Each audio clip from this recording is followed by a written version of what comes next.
Սա պատմական փաստ է, ցանկացած դատական ակտ դառնում է անհերքելի։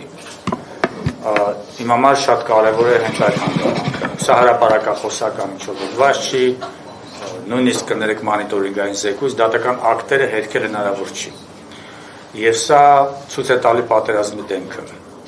Այնպես ինչպես հետքի լրագրողը մի կերպ կարողացավ հասնել Թալիշ եւ նկարել Խալափյաններին, եւ իրենք որոշեցին ի վերջո հրապարակել այդ նկարը, դուք գիտեք ինչի մասին եմ խոսում։ Եվ ամբողջ աշխարհը հասկացավ, որ դա բոլորովին էր ինքնապաշտպանություն չէ, ինչպես ներկայացնում էր Ադրբեջանը, այսինքն դա անօրինական պատերազմ էր։ Այնպես էլ այս դեպքը եւ Science Document News դեպքերը, որոնք դառնալի են դատական ակտ, անհերքելի պատմական փաստ, կոտրելու են Ադրբեջանի առաջ տանող այն միֆը, թե իբր թե մենք զոհ էինք, հայերը հարձակվել են մեր վրա, Այնտուք նաև, որ դա հայրենական պատերազմ չէր, դա ագրեսիվ պատերազմ էր, հայրենական պատերազմ չեն գլխատում զինվորներին, ձեռքերը չեն կտրում եւ այլ եւ այլ։ Եվ դա էլ միացած այն ագրեսիվ ռետորաբանության հետ, միեդես ամբողջը դրել է մի շրջանակում, եւ չնայած Ադրբեջանի կառավարությունը անընդհատ բողոքում էր, այնտուք մինչեւ մի օգտագործեք հայկական անվաններ, միեդը գտնվեց իր բարձունքում։ Եվ նման դատական ակտերելի տեղ են ունենալու։ Հիմա առաջինը դա է կարևորը, խնդրեմ հիշեք, որ սա պատմական փաստ է, որովհետև սա դատական ակտ է, որովհետև քաղաքական դիսկուրսում երկրորդ, երրորդ օր ամեն ինչ մոռացվում է, նոր դիսկուրսներ, նոր թեմ, իսկ դատական ակտը մնում է։ Երկրորդ կարևորը, ինչպես նշեց Սիրանուշը, սա մի դատական ակտ է, որը միեդը սովորաբար դժվարությամբ է կայացնում, երբ որ պատերազմի ակտիվ փուլում է տեղի ունենում անմարդկային վերաբերմունք, խոշտանգում, ռազմական հանցագործություններ, միեդը սովորաբար ձեռնպահ է մնում, բայց միևնույն ժամանակ հասկանում է, որ չի կարող հետևողական այդ կանոնը կիրառել եւ որոշ դեպքերում, երբ որ խախտումը ահագնացող ծավալի է կամ առանձնակի դաժանությամբ, ի վերջո գտնում է, որ թեև ակտիվ փուլում է տեղ ունեցել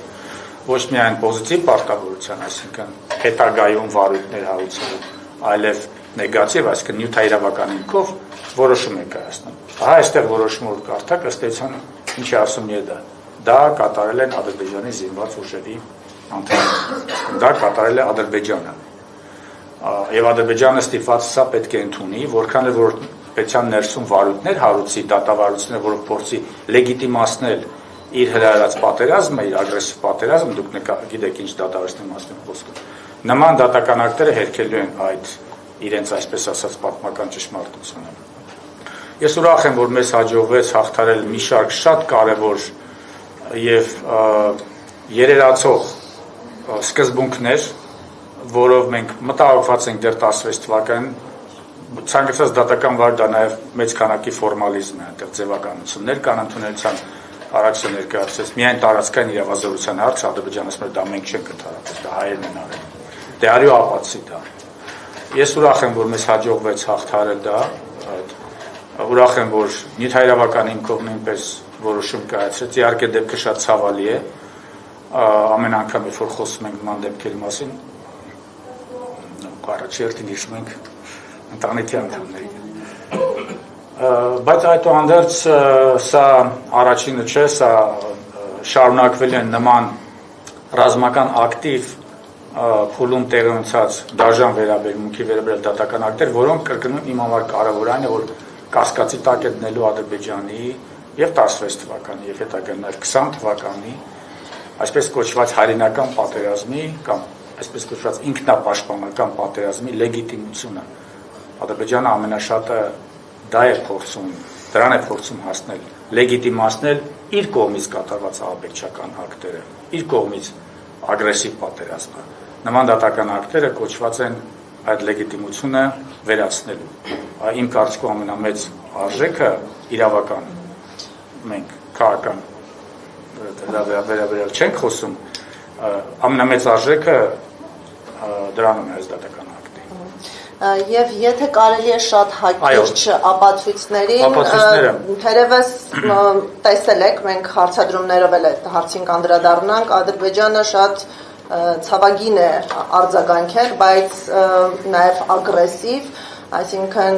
ոչ թե զղջում են կատարվածի համար եւ հանձնառում են փոխել պրակտիկան, մարդկային հարցերի վերաբերյալ իրենց վերաբերմունքը,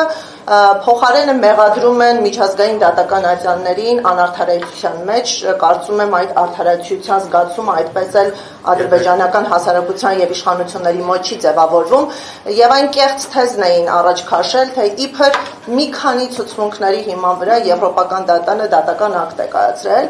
Մենք հստակեցնենք, որ այս գործով մենք ոչ թե ունենք մի քանի ցուցմունքներ, մենք ունենք երևակայելի մեծ ծավալի ապացողական բազա, մենք ունենք այն ավտոմեքենան, որը խոցվել է, մենք ունենք դիեր, որոնց վնասվածքները կան, պարզվել է դրանց առաջացման ժամանակահատվածը, մենք ունենք նաև բազմաթիվ այլ